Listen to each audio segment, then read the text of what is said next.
పాపము ఈ సూపుతో పరిహరించితివి. హిమమంత తెల్లగా నన్ను నీవు కడిగితివి.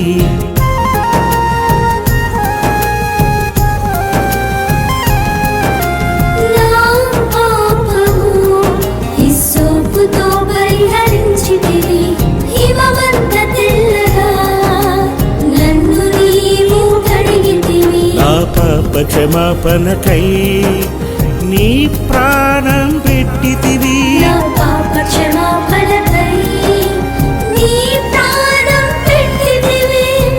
పరిశుద్ధుడవై నన్ను శుద్ధి పరచితివి.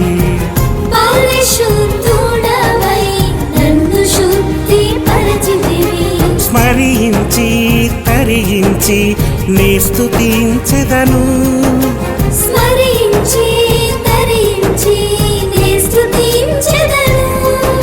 స్వరమెత్తి కీర్తనలు నే పాడెదా.